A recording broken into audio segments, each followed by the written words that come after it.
अब मैं राब हुआ था गन पॉइंट पे एक दफ़ा, तो ज़ाहिर है वो जो लोग थे वो प्रोफेशनल थे जिन्होंने मुझे राब किया। तो ऐसे तरीके से उन्होंने मुझे राब किया कि वो ज़ाहिर हम लोग पहले फेस रीडिंग करते हैं, लेकिन उन्होंने इस चीज़ का मौका ही नहीं दिया मुझे। हलाल रोज़ी कमाना कोई आसान काम नहीं, और वो भी अपनी जान को ख़तरे में डालकर। तो लास्ट जो डेस्टिनेशन थी वहाँ पे जाके उन्होंने ये किया कि एक लड़का जो बीमार था वो उतरा, अपने घर गया और वो गन लेके आया वहाँ से, बजाय पैसे ड्रॉप करने के गन लेके आया और उसके बाद मेरे पीछे बैठ गया वो।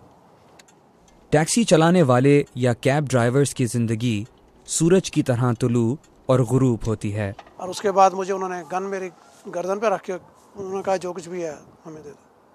तो उन्होंने मेरी जेबें सारी चेक करके जो कुछ भी था सब कुछ निकाल लिया, मेरा बटुआ भी निकाल लिया। और एक आदमी जो पहला पैसे लेके निकला है वो बाहर निकला और उसने दूसरे को कहा भी जब तुम बाहर आओ ना तो इसको गोली मार देना। ये अपने अपने घरों से निकलकर रिस्क कमाने की तलाश में रोज़ाना जिंदगी और मौत की आंखों में देखकर जीते हैं। तो वो जो टाइम था जब उसने ये आर्डर उसको किया कि इसको गोली मार के तुम आ जाना, तो उस वक्त मेरे पास कोई गुंजाइश नहीं थी। तो निकलने लगा जब, तो उस वक्त मुझे बस अल्लाह याद आया कि हो सकता है कि मेरा आखिरी दिन हो। तो फिर मैंने कलमा पढ़ा, लेकिन वो लड़का ये बाहर निकला है, वो गन उसके हाथ में थी। बाहर निकल के उसने दरवाज़ा मेरा खुला रहने दिया, पीछे वाला जो था, और तकरीबन कोई उसने 10 फुट जाके ना पीछे, तो जो चाबी थी ना वो मेरी गाड़ी के अंदर फेंक दी उसने।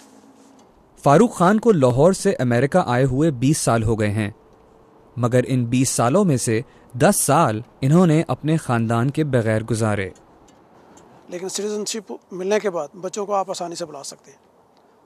तो मैंने अप्लाई तो कर दिया था, लेकिन चूँकि बारी मेरी बच्चों की उस वक्त आई जब मेरे सिटीजनशिप हो गई थी, उसमें एक तकरीबन फिर उसके बाद 1 साल लगा था। तो इसलिए सारा कंप्लीट होने में जो 10 साल लगे थे बच्चों को आने के लिए। रोज़ी कमाने के तरीके तो बहुत सारे हैं, मगर कैब ड्राइविंग बगैर किसी मजाक के थोड़ा आसान है। मगर क्या वाकई में ये सच है? पहली बात तो यह है कि ये एक इजी जॉब है। अगर दूसरी तरफ से कंपेयर करें डेंजरस के हिसाब से तो फिर तो इजी नहीं है। लेकिन यह है कि इसके लिए कि ज़्यादा स्किल्ड होना नहीं पड़ता, मतलब टेक्निकल इसमें ज़रूरत नहीं है, सिर्फ ड्राइविंग आनी चाहिए। अगर आप लाइसेंस पास कर सकते हैं, कैब का लाइसेंस जो है पास कर लें, तो मेरे ख्याल में कोई मसला नहीं है।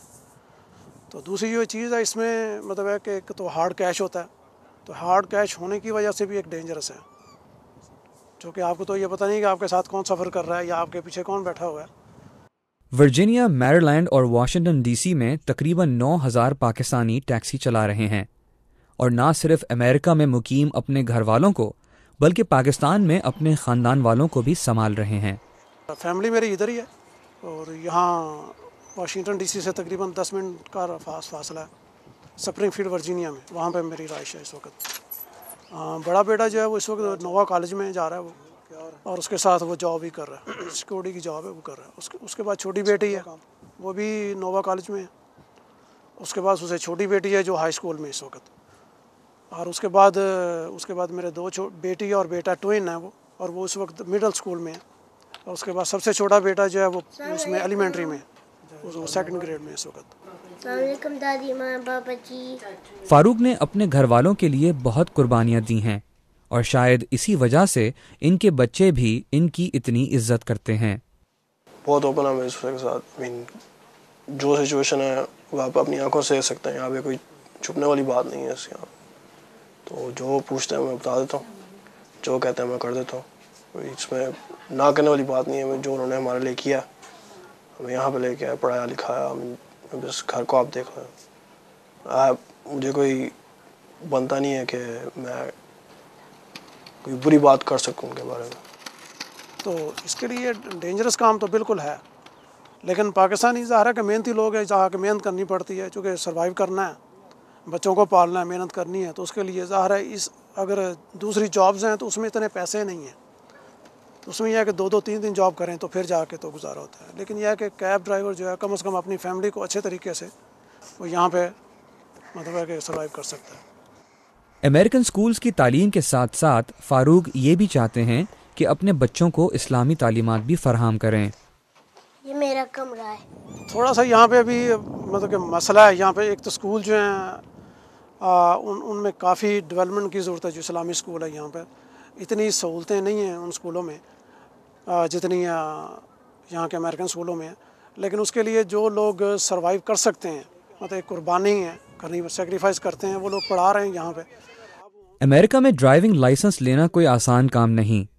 नहीं, यहाँ पे जो है रिश्वत वगैरह दे के तो लाइसेंस नहीं बनता है। प्रॉपर आपको जो है वो जो एक उन्होंने प्रोग्राम दिया है उसके तहत ही आप वो बना सकते हैं। पैसों रिश्वत वगैरह दे के यहाँ पर नहीं हो सकता। ऐसा क्यों है आपके साथ में? और इसलिए रूल्स और रेगुलेशन जो हैं वो इतने स्ट्रिक्ट हैं, वो यहाँ पर वो पैसों वाली बात नहीं है। क्योंकि ये यहाँ पे लोगों की जो यहाँ लोग जो काम करते हैं उनको मेरे ख्याल में इतनी ज़रूरत नहीं है रिश्वत वगैरह की, या जो उनकी सिक्योर जॉबें हैं, अच्छे पैसे मिलते हैं यहाँ पे, तो मेरे ख्याल में उनको ज़रूरत नहीं है रिश्वत लेने की, और रिश्वत लेके वो बना के दें, तो ऐसा मसला नहीं। मगर अमेरिका में एक और मज़े की बात देखने में आई कि यहाँ पर टैक्सी रोककर उनसे बहस मुबाहिसा करने की कोई ज़रूरत नहीं। टैक्सी रोकें, दरवाज़ा खोलें और उसमें बैठ जाएं। हाँ, यहाँ पे वाशिंगटन में जो लाइसेंस का अगर है उसके लिए तो पहले तो आपको क्लासें लेनी पड़ती हैं। यूनिवर्सिटी है यहाँ पे, उन्होंने एक सेक्शन बनाया हुआ है, वहाँ पे जाके तो पहले तो क्लासें लेनी पड़ती हैं।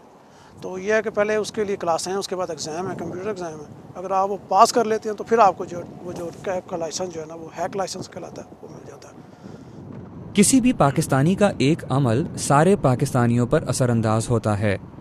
फारूक खान की ख्वाहिश है कि सारे पाकिस्तानी एक हो जाएं ताकि मिलकर एक मुहज़्ज़ब अंदाज से मुसीबतों का मुकाबला करें। तो बेसिक चीज़ तो ये है कि हमारा रिएक्शन, हमारा एक्ट, हमारा जो मेल जोल है किसी के साथ ऐसा होना चाहिए कि वो महसूस करे कि ये लोग जो आदमी मेरे सामने है ये मुसलमान है, बजाय उसको बताने के। क्योंकि आजकल जो दौर है वो बताने का, चूँकि हो सकता है ये लोग, हम किसी से बात करें दीन के बारे में, इस्लाम के बारे में, वो हमसे ज़्यादा जानता हो, तो बेहतर हमारा जो एक्ट होगा, हमारे जो रिएक्शन होगा, हम जो उसको करके दिखाएं, हमारा एटीट्यूड जो है, हमारा मेल जो और लेन देन, वो ऐसा होना चाहिए कि उसके जहन में खुद ही आ जाए कि भाई ये लोग जो ये आदमी जो है ये मुसलमान है, और हमें भी ऐसा होना चाहिए।